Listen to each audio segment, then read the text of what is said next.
Hello, everyone.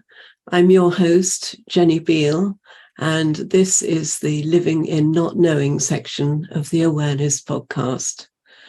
Today, I'm delighted to be joined by Venkatesh Deshpande from the Ramana Maharshi Center for Learning in Bangalore. Hello, Desh. Hi, Jenny. How are you doing? I'm fine. And you? I'm doing well, thanks. That's good. So, as usual, I'll start by telling you about Desh's background. So, Venkatesh started his spiritual journey in 1977 with Transcendental Meditation and spiritual guidance from the Shivananda Ashram in Rishikesh. And he went on to have a successful career for over 30 years in IT and engineering. Then in 2010, he decided to leave his career in business to follow a spiritual path of self-knowledge, and he joined the Ramana Maharshi Center for Learning, where he's treasurer of the center and also president of the research center. He's very active in daily satsangs and is a regular speaker on the life and teachings of Ramana Maharshi. So that's quite a story, Desh, and let's go back to the beginning. When did your interest in spiritual matters start? Was your family religious, or did you have any experiences in childhood that led you in that direction? Thanks, Jenny, for the introduction. Actually, this whole process started when we were very young. You know, my father used to pray morning and evening, so that's what we saw at home. Whether he was traveling by train or wherever he would be, he would be praying in the morning and evening. So that actually left a sort of a spark within me to really say that why is he praying? What's there in prayers? So that actually fructified later on when I started the whole journey of really understanding what this religious practices were. I really do not understand,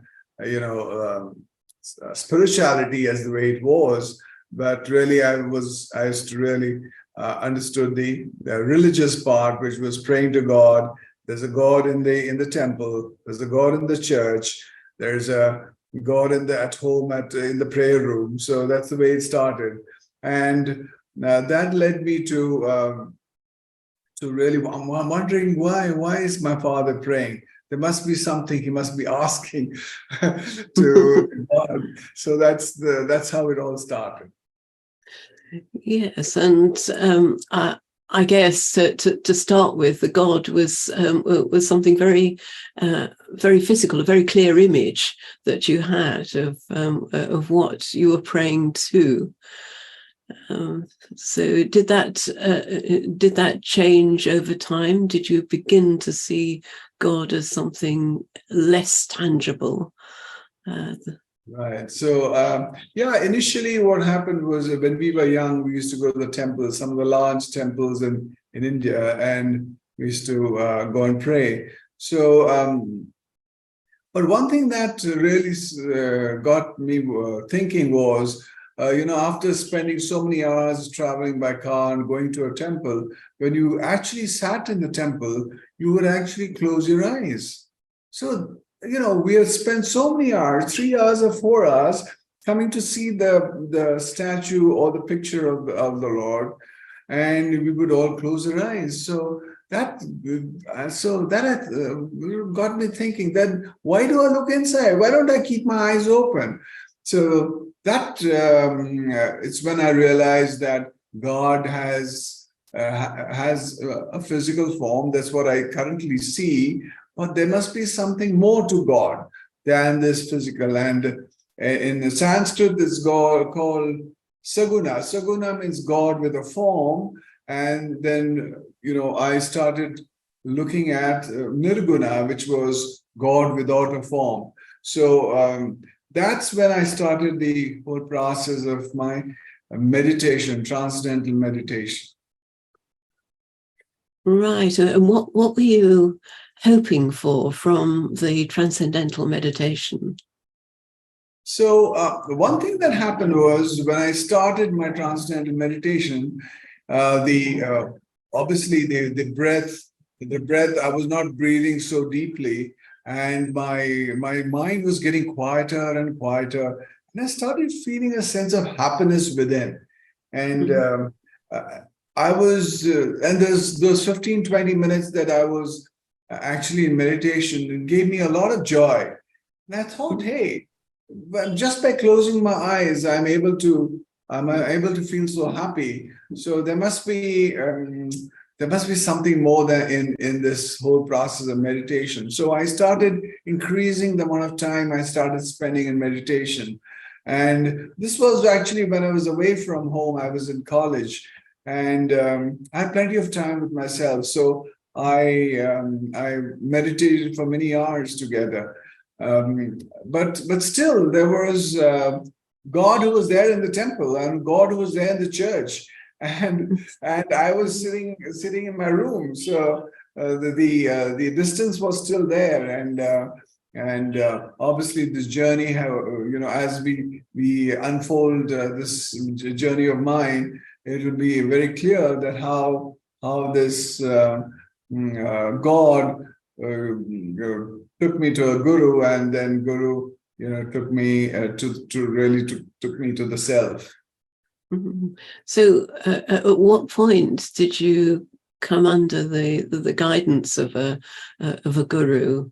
Was that while you were still at college, or was that afterwards? Yeah, when I was in college, I actually had time and to think about various gurus, and I didn't have any particular guru in my mind, but I started going to various ashrams where various gurus were living, and I started to listen to them, sit in the satsang, and understand what they were talking. Some people would talk mainly, they would sing a lot, and a lot of bhakti yoga. Some people would do a lot of work, nishkama karma, do work without any expectation. That would be the karma yoga. So, and then there were some gurus who really were, who used to read from books, and jnana yoga was another. But my real transformation happened actually when I went. In 2010, I actually decided to go for a 2-month course to the Shivananda Ashram in the Yoga Vedanta Forest Academy in Rishikesh. And that was really an eye-opener where, I met my guru, Swami Chidananda, who initiated me into this process. So the way the gurus work is they actually show you the path, but you finally have to walk the path yourself. So Swami Chidananda initiated me, and I started seriously looking at this process of internalization. I realized that the God whom I was looking outside has suddenly become the guru, and the guru is telling me, go inside, detach from the world and attach to the self. So there was absolutely a total, what the world meant for me was went topsy-turvy. The God whom I was looking for in the temple did not matter so much, as much as the self within. Mm-hmm. Gosh, yes. So that was after you'd had this long career in engineering, electronics, and IT, yes, and things, wasn't it? So going back to that point in time, I mean, you were in a very good job, a very senior position. What made you suddenly leave all of that? Actually, I was CEO of a Pittsburgh-based company, and it happened actually in 2007. What I did in my life is I liked a lot of things, like I love to eat. So what I did was I used to eat a lot of rajasic food instead of sattvic food. I would eat a lot of meat and eat a lot of that's type of food instead of eating more vegetables. So I decided that if I have to give up this, if I have to go inwards, then I have to let go my external leanings. So what I decided was anything that I truly loved, means not my wife and my children, my family, I started giving it up. So if I gave it up, like I gave up meat, what had happened was that I suddenly got a sense of power within. So I realized I'm no more dependent on the meat that I was eating. So I would always question myself: am I the master or am I the slave in every situation? I wanted to be the master in every situation than being a slave.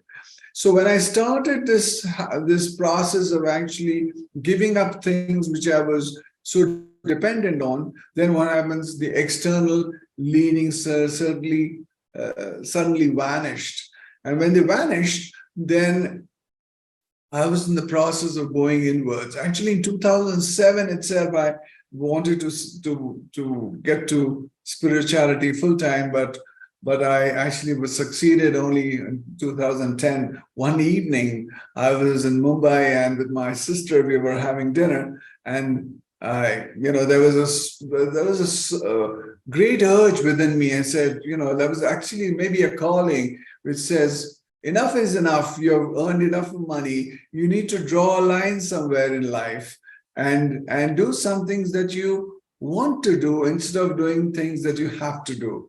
And that's what I called the chairman of this company and told him that I'm leaving, and that's when it all started that way. And I was with Rotary International, where we were doing a lot of great work.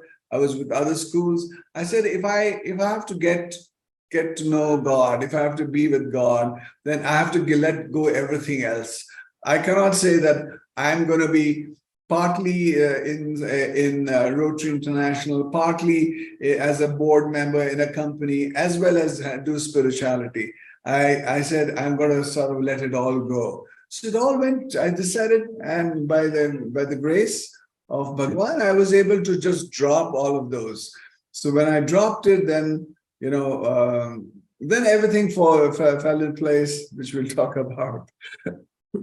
It seems like a huge step to take to do that, but for you, it just happened naturally, I guess. Correct, because it's a demand and supply situation. I find anything in life that you really want, if you really want it, it'll come your way. But for that, the demand must be there. So there must be that real longing within, especially in spirituality. There must be a great longing for the quest of deliverance. If the longing is not there, then you can easily get sidetracked. Because this journey, to knowing who you are is a lonely journey. It's one where you actually are by yourself, and you can go and ask some people some questions, but finally you have to walk the path.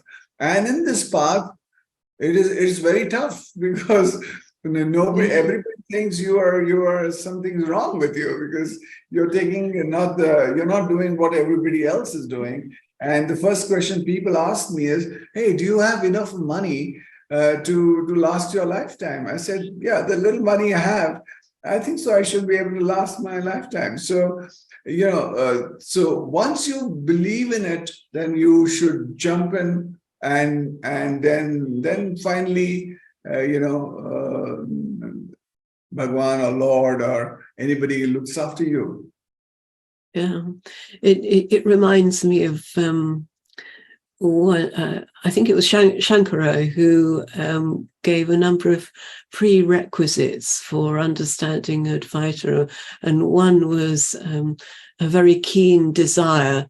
And so you had that keen desire, and that just took you where you needed to go, which is quite quite amazing. So he was right about that. They say, sorry, but they say that, getting a human life is very difficult. That's the first thing. Number two, having a guru is even more difficult. Mm.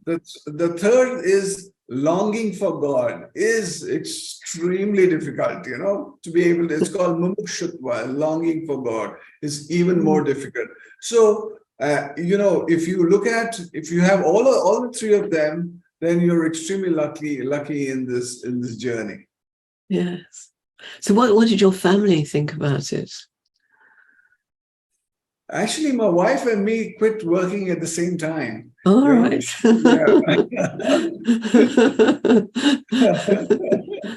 Perfect harmony. So she wanted to teach mathematics. She's a maths teacher. She wanted to teach mathematics. She was also in the software industry, and she also said, "I want to teach mathematics. Let me do what I love to do." And she quit working at the same time, and she respects my my life, and I respect her life, and we've given each other the space to be able to each one of us to blossom. Yes, that's lovely. It's beautiful.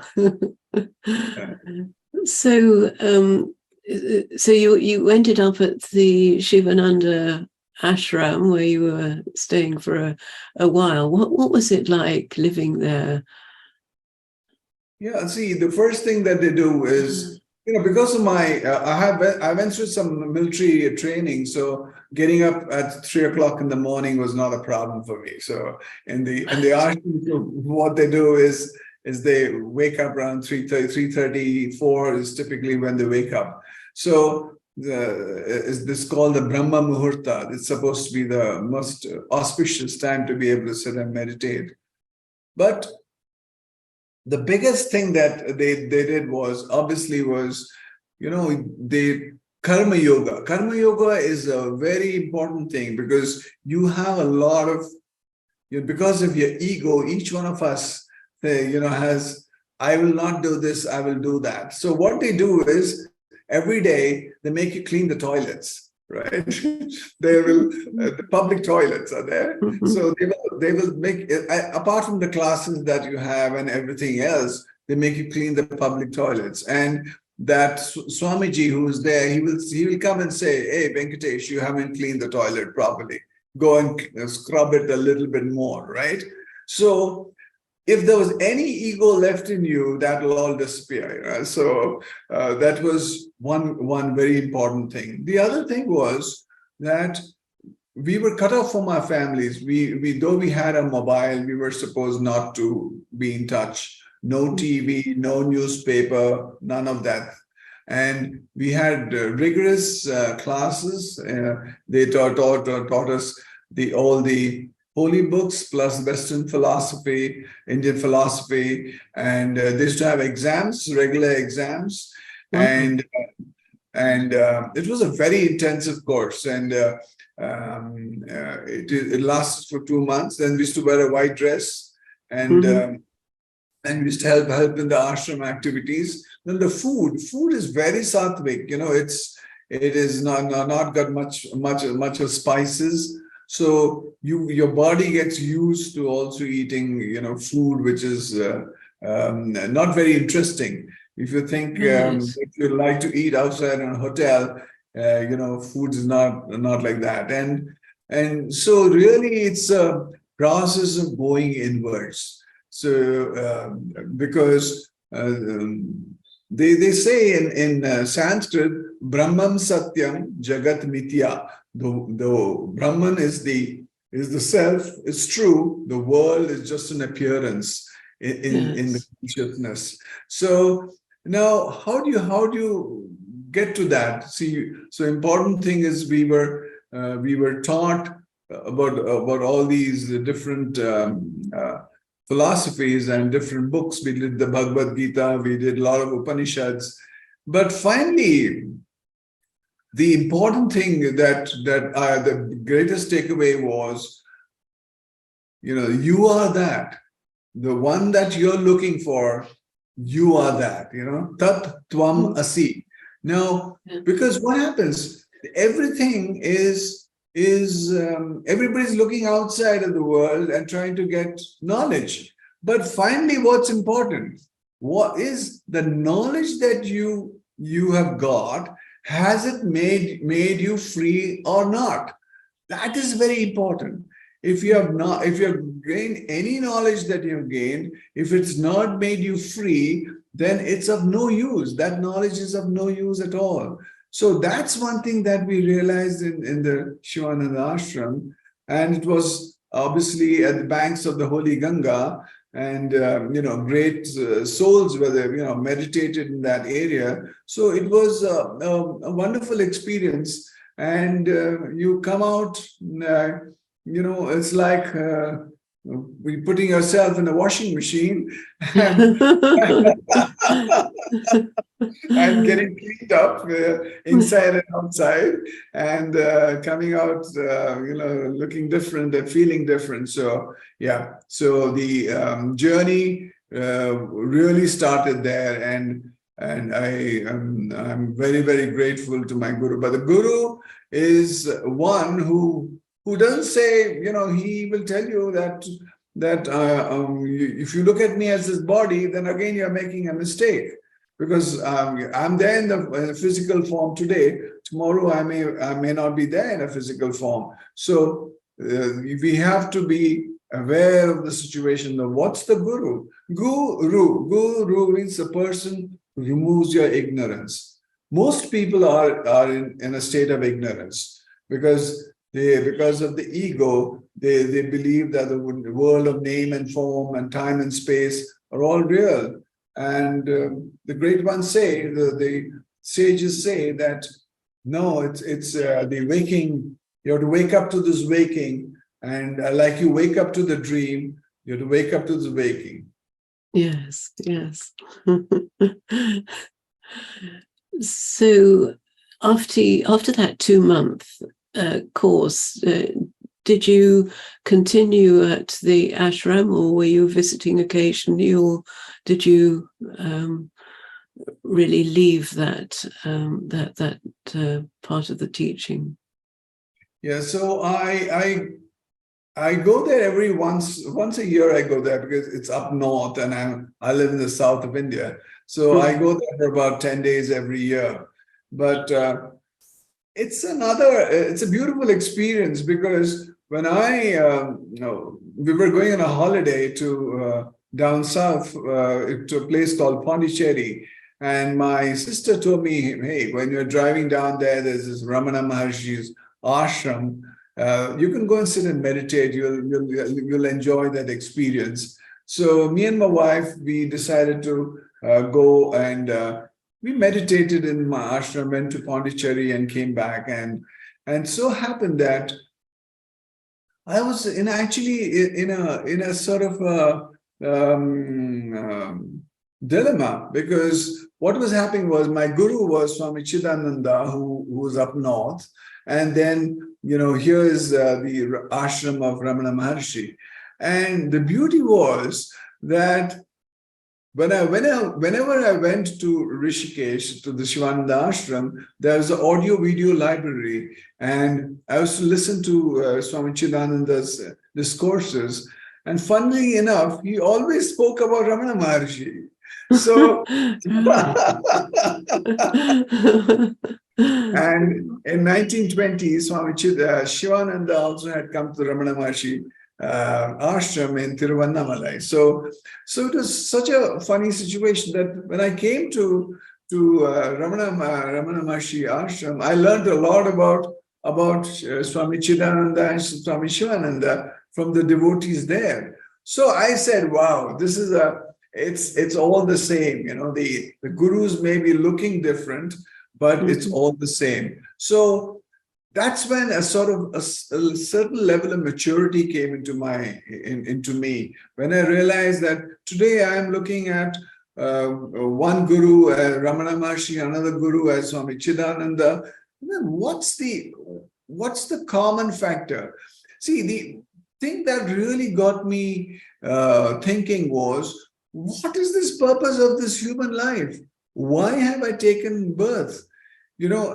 Everybody, the monkey also, reproduces, monkey also eats, monkey also does the same thing that I do. But I have been given a power of discrimination and dispassion. Am I using those two powers effectively to understand what is the purpose of this human life? That's when I realized, oh, there's a higher purpose. It's like the lower mind of lust, greed, anger, hatred, jealousy. And then you have the higher mind of love, compassion, goodness. So I thought, hey, there must be something higher than what I'm doing is, earning money, more money. And, what's the end? Where do I draw the line? And that's when I said, oh, why are the great ones, these sadhus who are in the ashram, they've got nothing on themselves. They literally has to go into their rooms and spend some time with them. They had nothing, literally nothing. But they were extremely happy. They had joy written all over their face. I said, there must be something which is making them so happy. And then I realized that this journey of inwardness is the most important. So actually, when I finally came to Ramana Maharshi Center in Bangalore, I realized that the gurus are all one. Like the gods are all one. We call them Jesus, we call them Rama, we may call them different names, but they're all teaching the same thing. Like Jesus says, be still and know that I am God. Now, what does he mean? He says, be still and know what do you need to know. So the point really is that when I came to Ramana Maharshi, that's when I realized that the whole journey is not an external journey; it's an internal journey. That's when the all my senses, all my movements, which were all outward turned inwards, because Bhagavan says, Hridaya kuhara madhye kevalam brahma matram. In the core of your heart, the Brahman is sitting there. Now, if a great sage says that, because he has had that experience of the presence of the Lord, or you may call him anything, the God, Lord, Atman, consciousness, you may call it by any name, Brahman, you may call it any name, but they had the experience of being in the self. And I said, if he is able to do that, why not me? Because he is as much as in flesh and blood as I am. Yes. So that's when I decided I am going to dedicate my life to knowing who am I. And it's been now 13 years of great joy. Yes. I mean, there are differences in paths. For example, at the Shivananda Ashram, it was quite a tough regime physically and mentally, I guess, getting up early, doing all that meditation, having not very interesting food and things. But Ramana Maharshi, as far as I knew, didn't say that was necessary, that you could just go inside, and that was what was important, wasn't it? Is that right? Yeah. So the important thing, the ashrams, I think people throughout who are in the serious spiritual seekers, they do wake up in the morning, early in the morning. So that's common to most people. That's one. The second part was the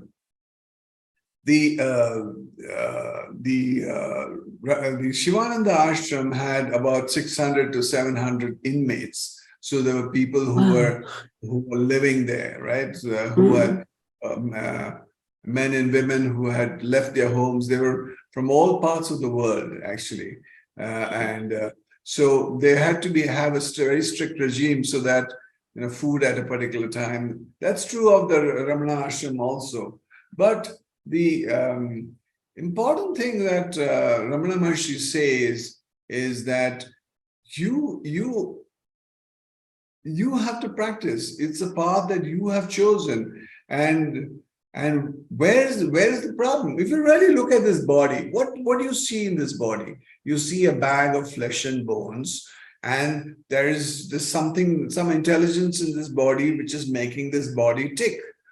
But in between these two is this little phantom, this little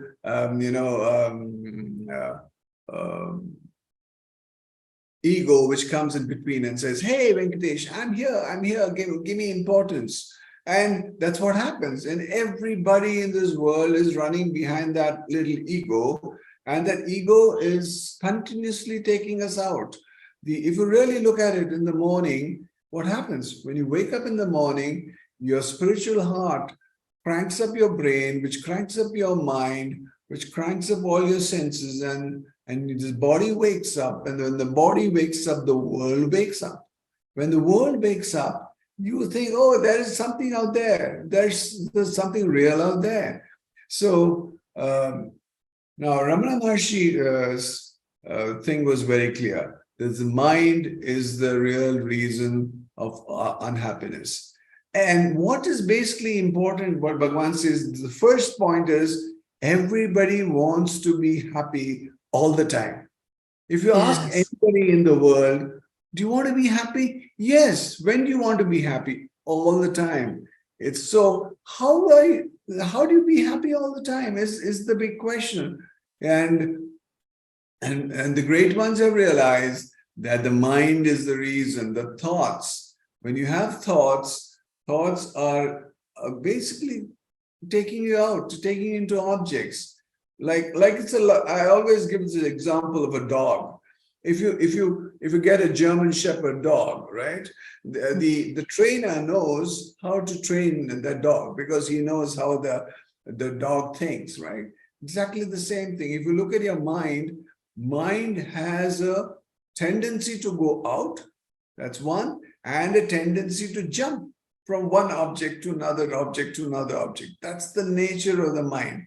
Now, when you know that's the nature of the mind, then you need to train your mind in such a way that it, first of all, doesn't go out. And number two, it doesn't jump from one object to another. Now, how do you do this? Now, mind it's a funny thing because with the mind, you have to control the mind. It's not that you have another instrument which you can use to control your mind. And so Bhagavan, I'll use the word Bhagavan, Ramana, as it comes. But Bhagavan says, importantly is, finally, if you want to be happy, then why aren't you happy? And the great ones say that your nature is happiness. See, if your nature is happiness, it's like saying, oh, I lack this, I lack that. The great ones say, you are infinite. There's a nice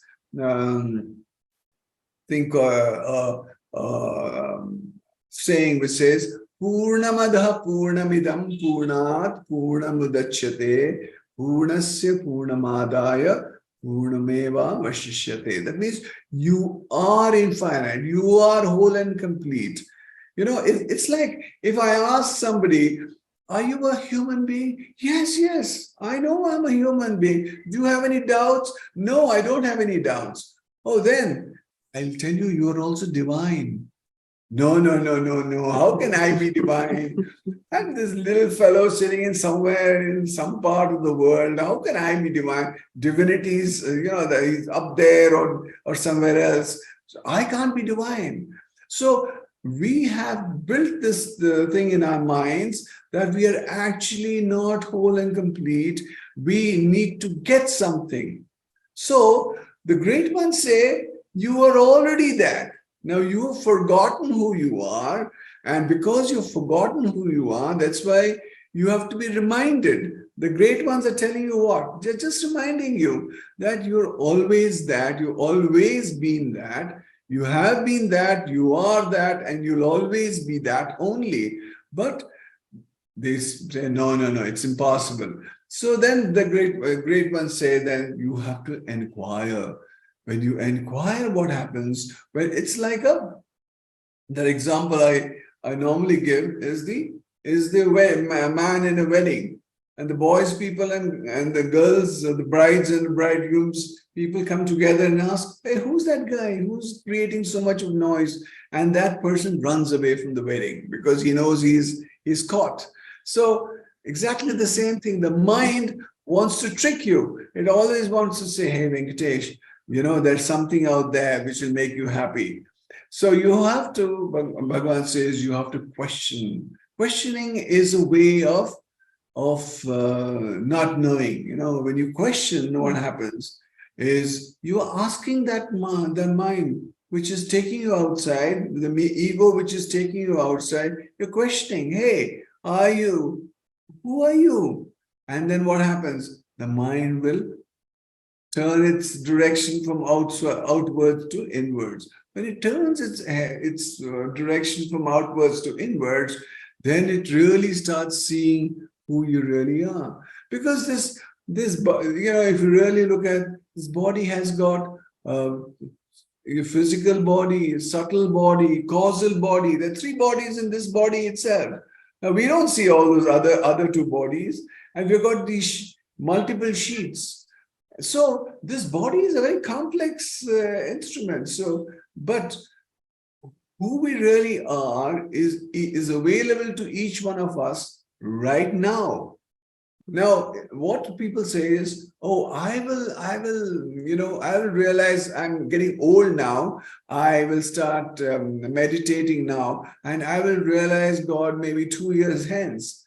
No, God, if I ask you, do you exist right now? Yes, I exist right now. I know I exist. But so if you exist right now, then in all the three states, that's the deep sleep, dream state, and waking state, you exist. There's no doubt that you exist in all three of them. But when you're in the dream state, what happens? When you wake up from the dream, you say, oh, it was just a dream. It was not real. But the waking is also another dream.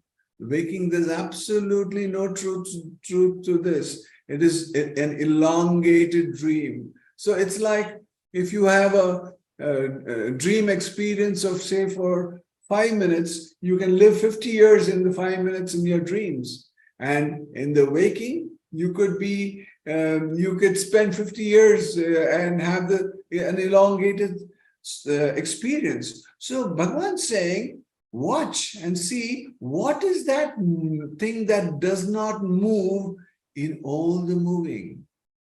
It's like a movie theater. In a movie theater, everybody watches the movie and comes out of the theater. Nobody watches the screen. The screen which is behind, which actually doesn't move, the movie plays on that. Now, how many of us are aware of this consciousness that transcends that sort of we are from top of our head to the bottom of our to the tip of our toes, we are just full of consciousness. Do we see it? We don't, because we are using the wrong instruments to be able to see that. Yes. Can you explain the difference between self-inquiry and self-abidance? Because self-inquiry takes you to that silence, where the mind turns inwards and there's just silence. And that seems to me to be the same as ultimately self-abidance. Is that right? Right. So we have to understand what it's important to understand where we are trying to go, because most of us, we need to, if we understand where we're trying to go, it's like a Google map, right? If you want to go from London to some other place, then you put on the Google map and you know where to go, then you'll go to the right direction. So exactly the same thing now with this whole journey of this journey, inward journey. What do we mean by self-realization, or what do we mean by realizing who we really are? That's the important thing, because it is not about self-acquisition. See, somebody says, I have to get something, you know. Mm-hmm.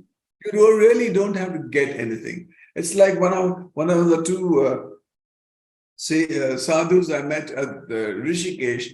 They said one of the sadhus was a double PhD holder, right? Mm-hmm. He had come to join the Shivananda Ashram, and Swamiji told him, listen, you have to unlearn whatever you have learned. You know, it was a shock. It was a shock for him, because he said, I have spent so many years of my life learning and trying to learn this and that, and you're telling me to drop everything, unlearn. How can I do it? But that's what the process is to unlearn whatever you've learned, because learning has an ego component in it. It'll give you that little feel that I know this and somebody else does not know it. Mm-hmm.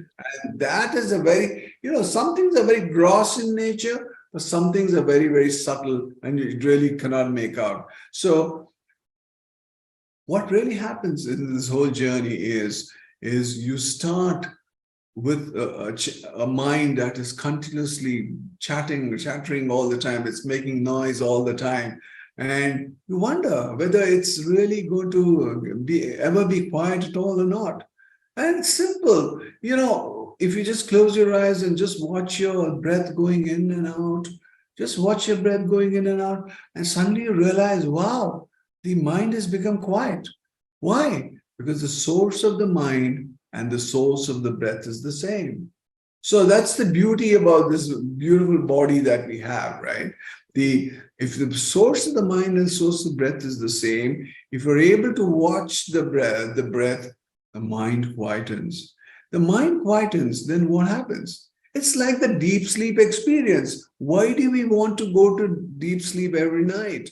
Because mind is shut. When the mind is shut, the world is shut. Your body, everything is shut. And when you wake up, you say, wow, I had a fantastic sleep. So exactly the same thing. So when you actually start this inward journey, you will start slowly experiencing silence. Slowly. It doesn't happen because the mind has been running at such a fast pace that it doesn't. So what happens is there will be a thought, and then maybe a silence. There may be again a thought. It's like when you breathe in and breathe out. Between the breathing in and breathing out, there is a fraction of sense. There's a silence there.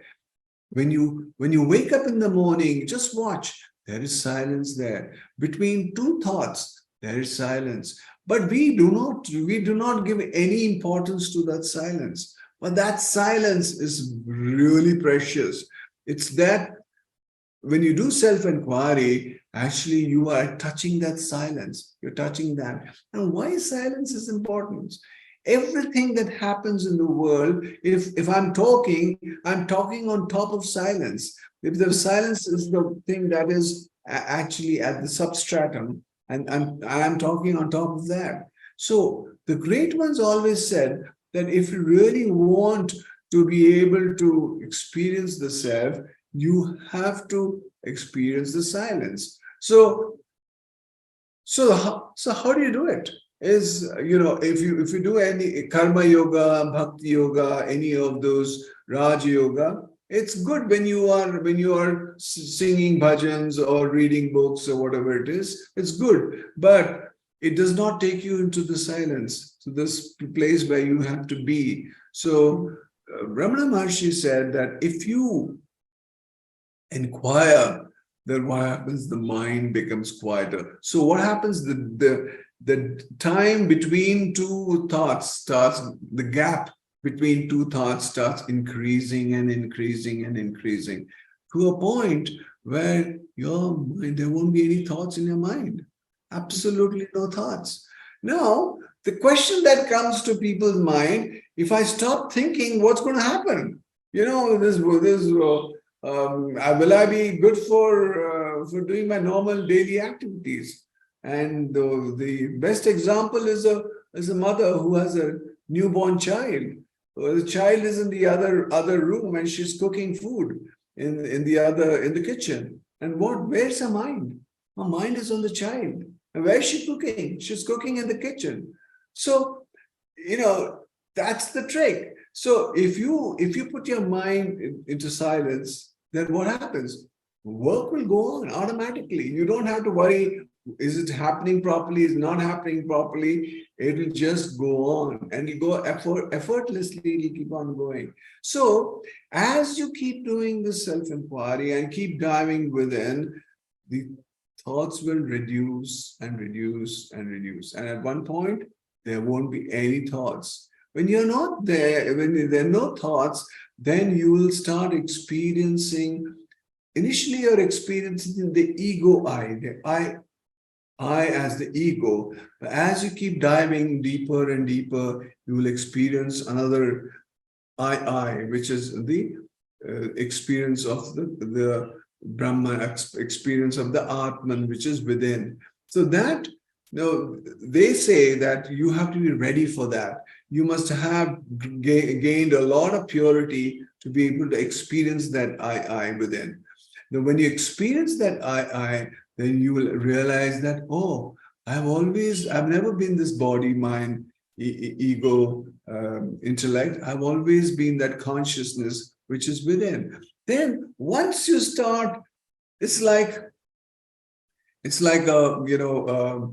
you taste something and you like it, what do? You'll go back and keep on tasting that. So when you start experiencing silence and you start experiencing the quietness within, you just want to be in that silence.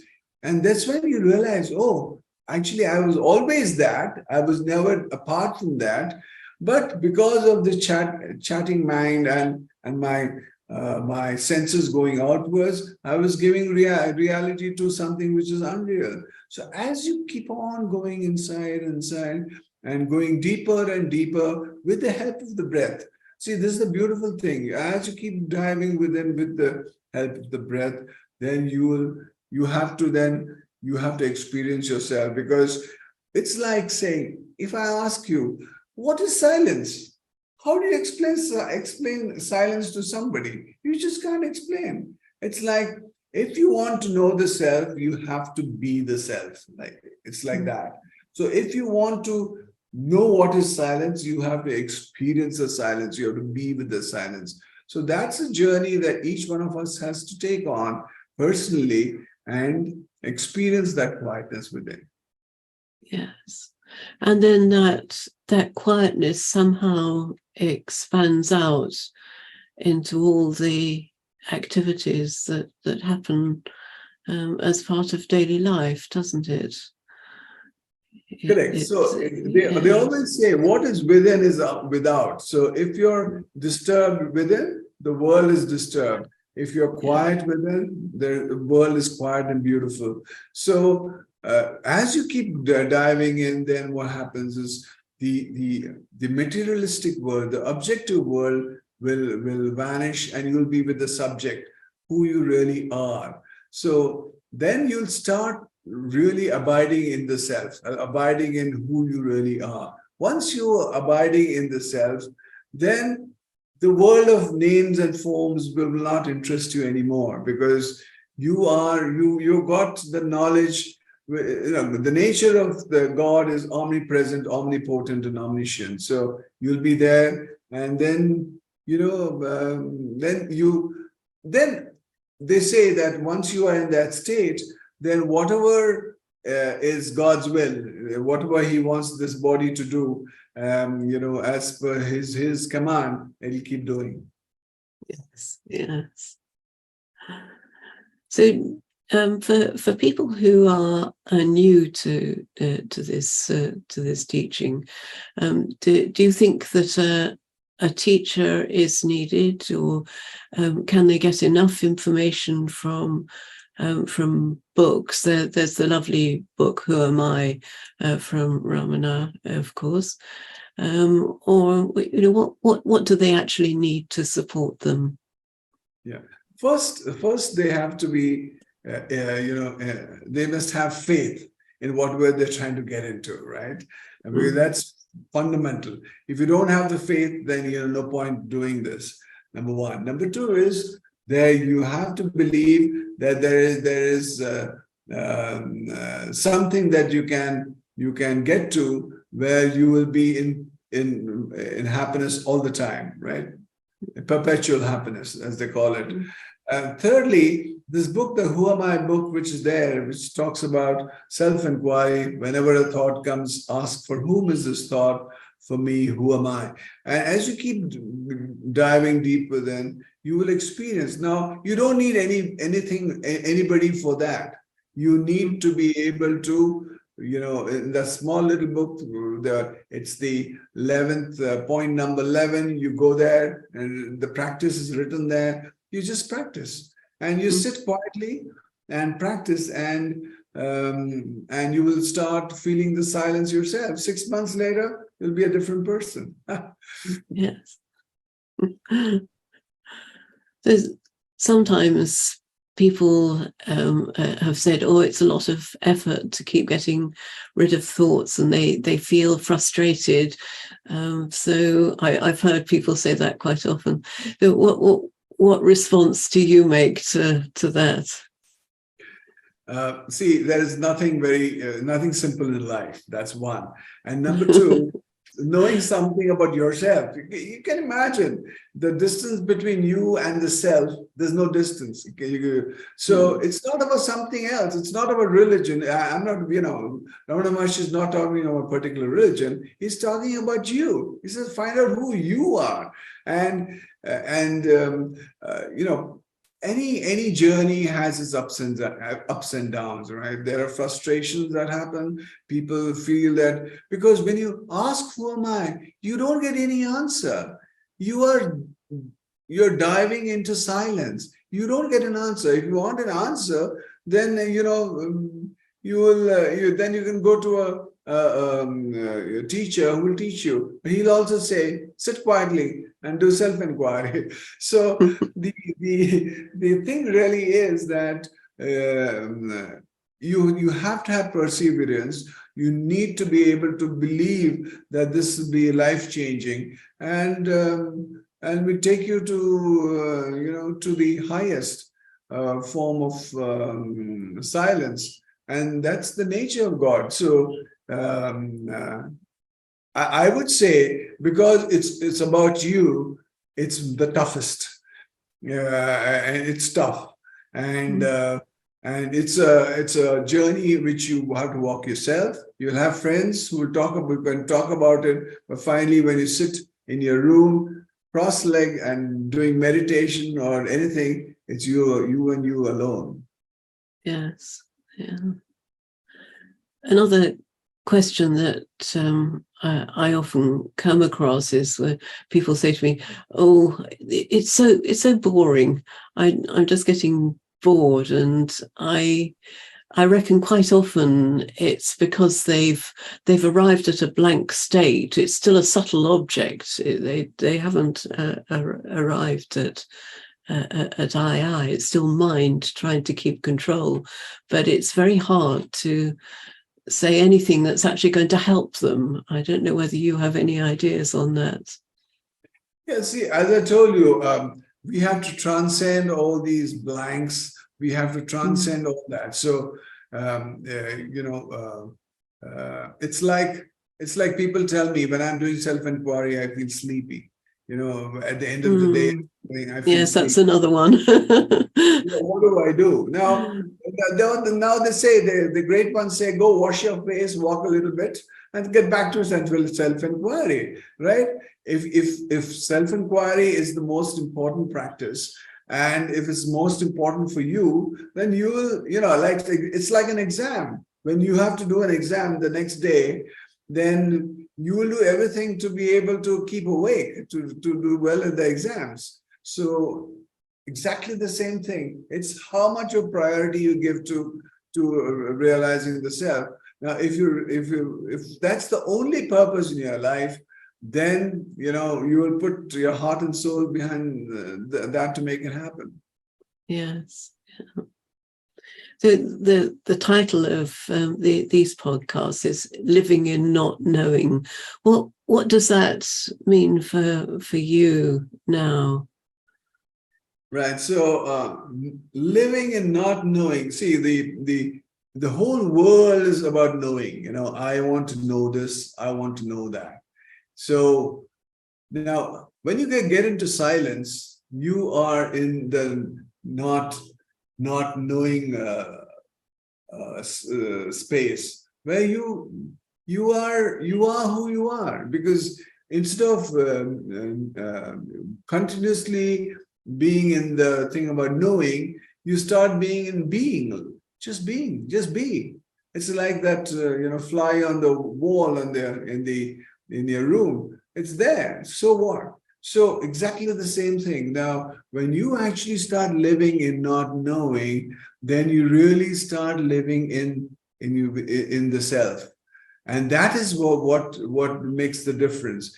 When your mind is quiet and you are inward turned and you are abiding in the self, that's when you are living in the not knowing, because then you're not seeking any information from outside. You're not thinking there's something out there which will make you happier, or some knowledge that you get which will make you wiser. You don't think about all that. You know that the greatest wealth is within you, and the great, being the nature of God is omnipotent, omniscient, and omnipresent. So once you are there, once you are in that situation, then you are in not knowing and living that life. So that each one of us has the experience in our own way. Yes, yeah.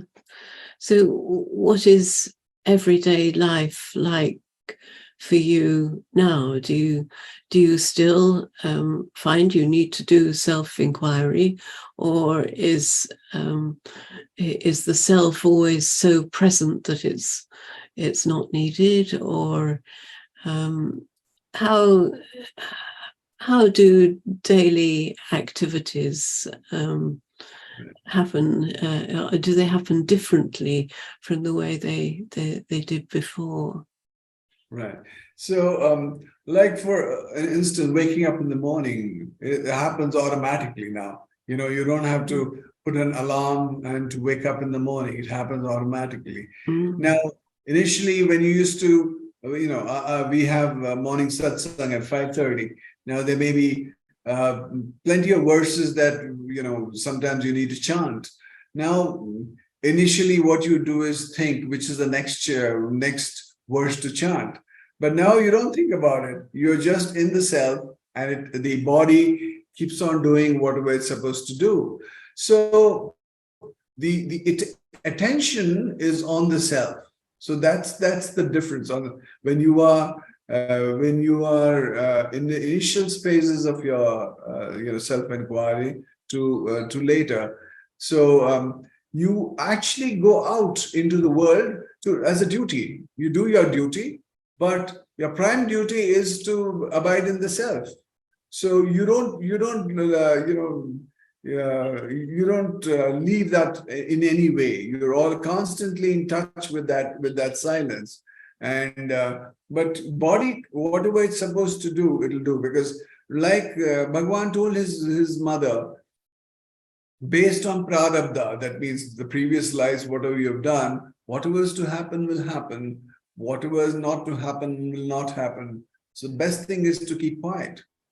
So whatever this body, if this body has to talk in today's podcast, it'll do. And if it's not to, it won't. So, once you start truly believing in it, then you become an instrument of the Lord, right? So So that's what happens, and you have no expectations. There's no positive, nothing. If some things go wrong, that's his will. If it goes right, that's his will, and he's the doer. So where am I in the picture? I'm not there in the picture at all. So that's what happens. So you are just a sort of an instrument in the Lord's hands, and that's a fantastic. It's a great feeling. It's like they say, if you are sitting in a train, you wouldn't put the luggage on your lap, but you will keep it on top into the luggage area. So exactly the same thing. When you do self-inquiry and you're totally surrendered, then it doesn't matter what happens, but you will always be in touch with the self. And there's no going back from that, is there? It's always with you.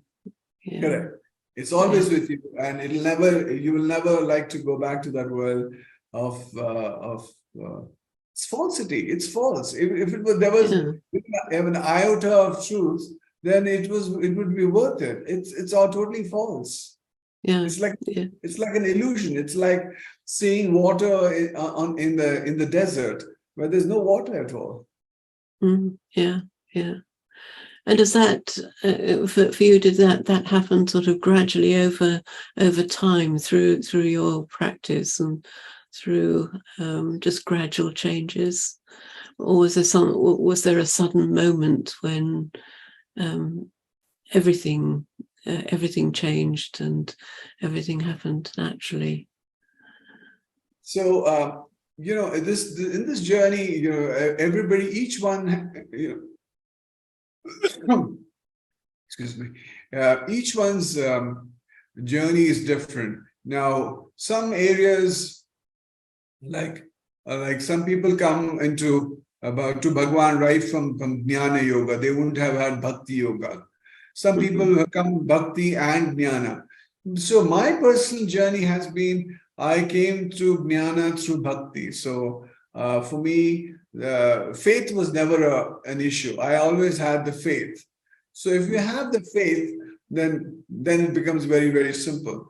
And once you have the faith, you don't question, why is this happening? Why is that not happening? Why is it slow with me, not slow, or fast with me? Nothing. And there is no. See, the beauty about this whole journey is it's unique. It's like the path of a fish. You can't trace it back. So exactly, each of our paths is unique, right? So yes. It's a beautiful, beautiful experience. So the point is the journey is as important as the destination. So people don't give importance to the journey, but journey is very, very important, because if you enjoy the journey, then you will really enjoy the destination too. Yes, so it's driven by enjoyment ultimately. Then, yes, it's about joy, and that's what you are. You are the happiness that you're looking for. Yes,